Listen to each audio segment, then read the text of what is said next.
Bukan kalimatnya usikum wa iyaya bitaqwallah. Paham kita kemakonanku. Iya, ketakwa itu begitu, kesejahteraan, kedamaian, kebersamaan, menanggulangi itu yang namanya bertakwa, bukan usikum wa iyaya bitaqwallah. Pribadi mana beli paham-paham mereka. Ngereket kadang-kadang kok. Iya beli paham-paham baik. Ya itu ketakwaan. Orang yang sakit nggak ada obatnya, ayo patungan. Bagaimana? Kan mumpung kumpul. Tuh kotaknya tuh ada sodako apanya desa omanya kan gitu. So kalau sakit so pulang yang 5.000 10.000 untuk bantu teman kita yang sakit. Itu namanya ketakwaan. Orang sakit diobati, yang goblok diajarin. Ya kan begitu.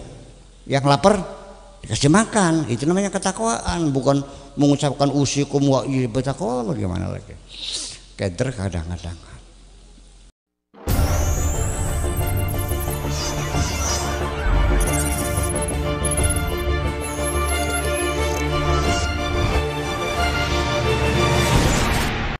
Untuk apa? Kenapa Allah nyuruh kita sholat? Tahun 91 saya masuk di toko buku Gramedia di Salemba. Saya biasa kalau ke kota itu selalu tidak pernah lupa mampir ke toko buku apa saja. Di situ saya melihat ada gambar telapak kaki gitu.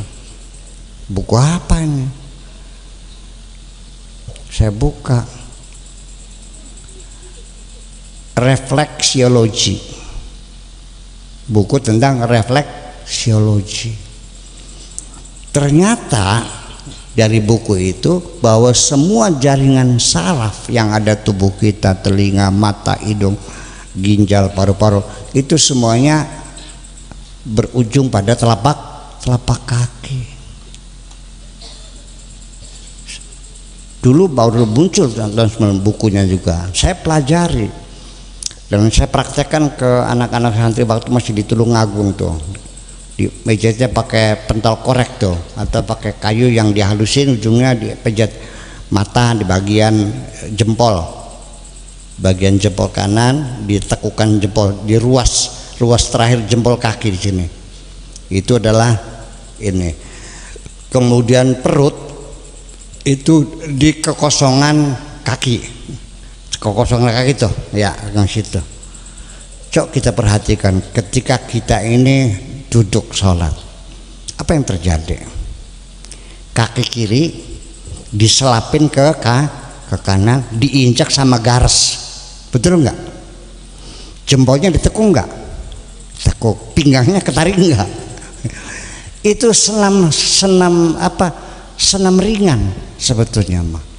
Ya, senam ringan luar biasa. Di samping itu juga punggung kita dengan ruku itu menjadi. Jadi, tapi saya tidak mengatakan sholat itu senam ya. Tetapi di dalam sholat ada unsur-unsur seramnya. Jadi lalu jangan lalu kata Buya Sakur sholat itu senam. Kalau senam kan harus keras. Ya nanti Kang Syarif salah paham Kang Syarif. Allah wah ya bukan begitu maksudnya. Ya senam ringan lah, namanya senam ringan. Ya biasa kan itu, jangan Allah Akbar. Dia bukan lihatnya ruku digentakkan, ya nggak begitu maksudnya. Tetap kita gerakan halus, tapi itu sudah memakna bahwa urat-urat kita, saraf-saraf kita, telapak kaki kita semuanya dilakukan namanya refleksiologi semacam itu. Jadi Bapak-Ibu sekalian, ini sebetulnya banyak sekali yang saya sampaikan tentang makna sholat dan faedah-faedah sholat itu. Itu satu dari sisi tentang kesehatan, semua kita bicarakan itu. Udah hampir 1 jam kesehatan saja. Sekarang ini tetangga nih sehari-hari sering nggak bertengkar gara-gara talangnya nyemprot ke tembok tangga? Jadi bahan pertengkaran nggak? Oke. Ada nggak gotnya yang ngebleber sampai membuat baunya pesing sama tetangga? Jadi bahan pertengkaran nggak? Ada nggak ayam tangga sering nembelek depan rumah kita? Jadi bahan pertengkaran enggak? Suami kita disapa oleh tetangga yang cantik, menimbulkan cemburuan enggak sama istrinya? Menyebabkan pertengkaran enggak? Jadi artinya kita dalam hidup bermasyarakat itu 1001 macam sebab yang membuat kita sering bertengkar satu dengan yang lain. Udah paham? Nah, di sini Islam juga membangun hubungan keharmonisan, hubungan harmonis dalam bermasyarakat ini.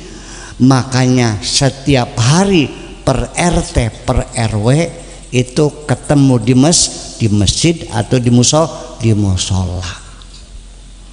Di situ bertegur sapa, salaman, apa kabar Pak Haji, sehat? Alhamdulillah.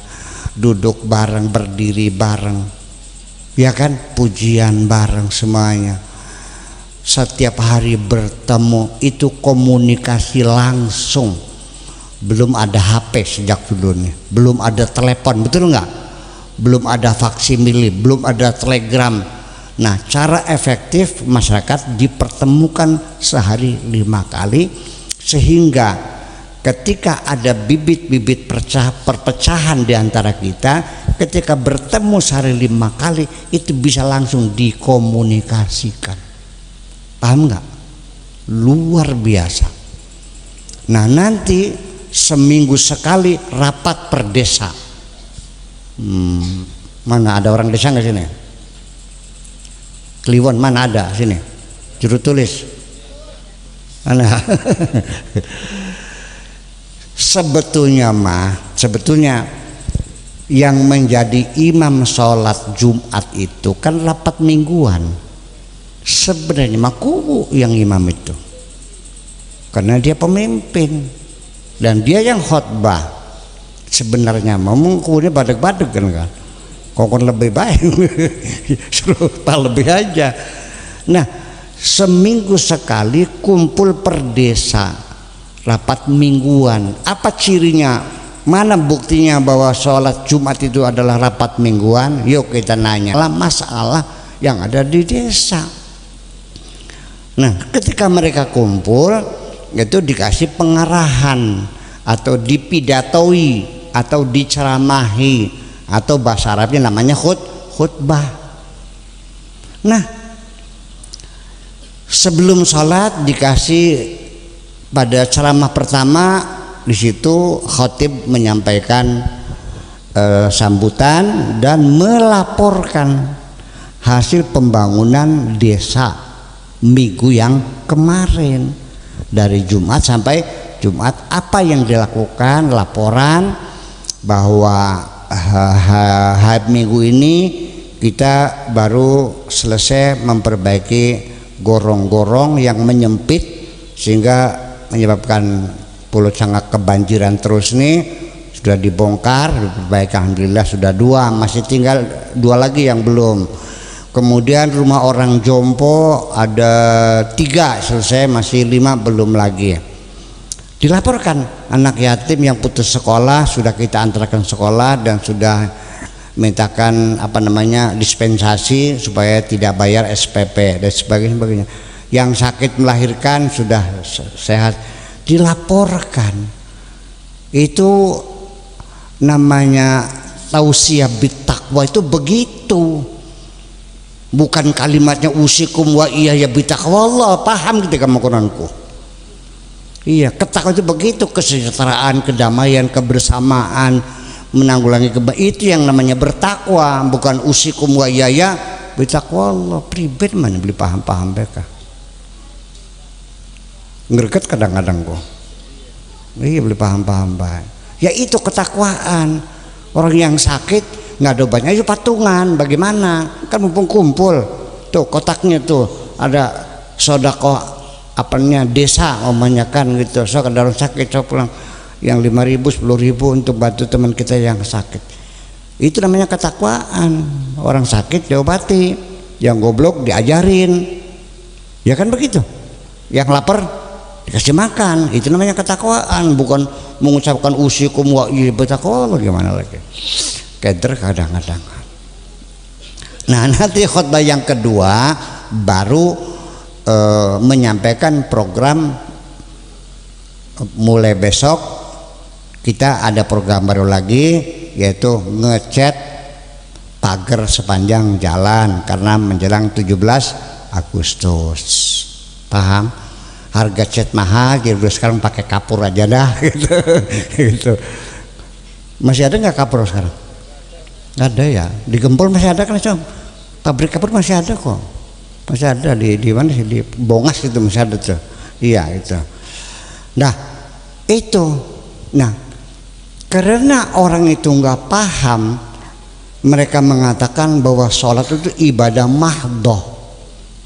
Karena ibadah mahdoh artinya murni ibadah sama Allah, nggak ada hubungannya dengan sosial, dengan kesehatan, nggak ada. Dari mana ilmu mahdoh kalau mahdoh? Maka tak tuntut kita makan kayak. Iya, sampai akhirnya sampai sekarang masih ada. Dulu mah hampir semua masjid, sekarang tinggal beberapa masjid masih tetap melarang khutbah tidak boleh pakai bahasa Indonesia, tidak boleh pakai bahasa lokal, harus pakai bahasa Arab. Masih ada. Dulu mas semua masjid pakai bahasa Arab semua, nggak boleh pakai bahasa Indonesia. Di Tulungagung bahasa Indonesia ya, Gedangan udah bahasa Indonesia. Apalagi di apa namanya? Bang Dua udah. Di sini masih ada yang bahasa Arab sih. Campur ya ada ya. Nah itu. Nah coba perhatikan ibu sekalian, kalau khotibnya itu pidatonya pakai bahasa Arab, makmunya pada ngantuk. Ngantuk nggak? Apa sebabnya ngantuk? Beli ngerti. Khotibnya gak beli paham kan enggak? Rapat apa pakai bahasa Arab? Nah itu persoalan. Ya itu kadang-kadang kita menjadi tidak membumi, agama itu tidak membumi, tidak berakar. Jadi di awang-awang kan enggak, kayak layangan enggak, layak beli karuan, iya. Membumi kita manfaatkan begitu. Jadi artinya ya khotib-khotib juga sebetulnya bukan memanggil khotib dari desa lain, orang situ sendiri menyampaikan, terutama orang desa semacam itu. Jadi artinya bahwa banyak sekali ibadah-ibadah yang sesungguhnya untuk kita akhirnya karena ibadah mahdoh, berarti artinya tidak ada sangkut pautnya dengan dunia. Dikiranya gimana lagi, kesehatan, hubungan sosial. Nah juga untuk membuat keakraban bermasyarakat. Jujur aja Bu, sampean sing melarat kumpul kalau wong sugih-sugih, cilik hati tak gede hati, cilik hati, kecil hatinya, ngerasa miskin, bajunya jelek, mau kumpul sama ibu haji, pak haji, aduh jalannya juga meriang-meriang kan gitu ya. Iya. Nah bapak-bapak yang tidak pernah pesantren kumpul sama kiai ulama-ulama merinding beli. Merinding. Nah gitu. Rakyat biasa kumpul sama bupati sama sekda asda meriang ini. Ini sholat membangun satu kerukunan berwarga negara ini. Setiap hari kumpul di masjid 5 kali, rapat minggu sekali, dan rapat umum setahun 2 kali. Yang satu nasional, yang satu internasional.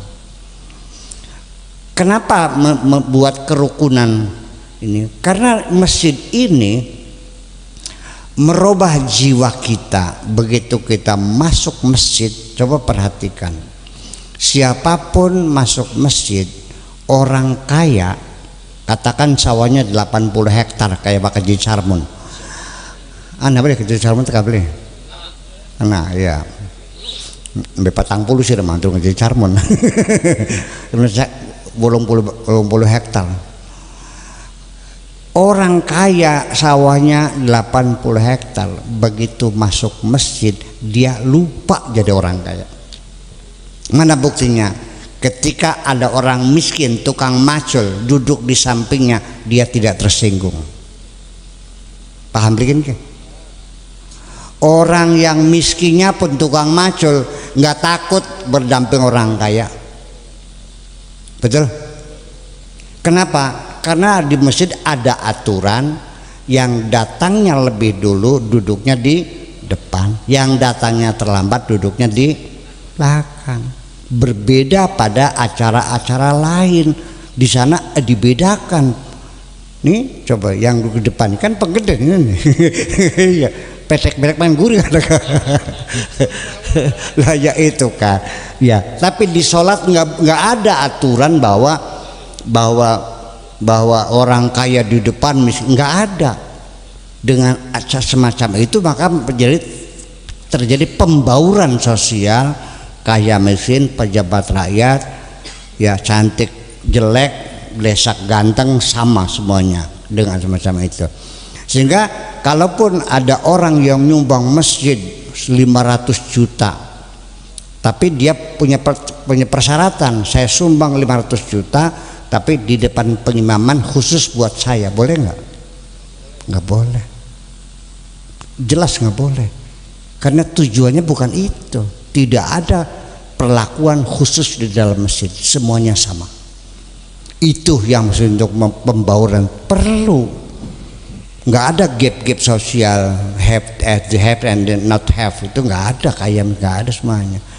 Kalau Pak Taufik Hidayat, Bupati Indramayu, sholat di di desa Tulungagung, datangnya telat, Pak Juci duduknya di depan belakang.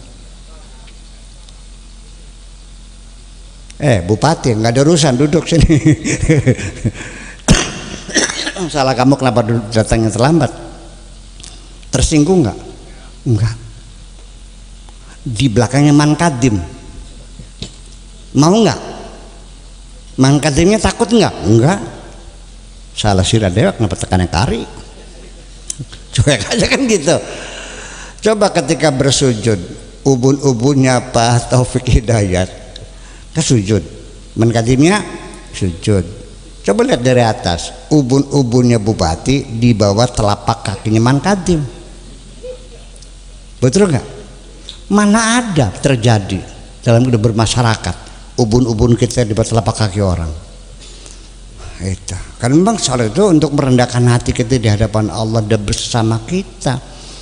Ya Pak Bupati mah cuek aja, ya emang gue pikirin nggak, dia lupa jadi bupati. Mungkin Mankadim yang agak rasa kurang enak barangkali, apa nggak merasa apa namanya tuh, kelasat klosot, akhirnya mancal ndasi bupati bisa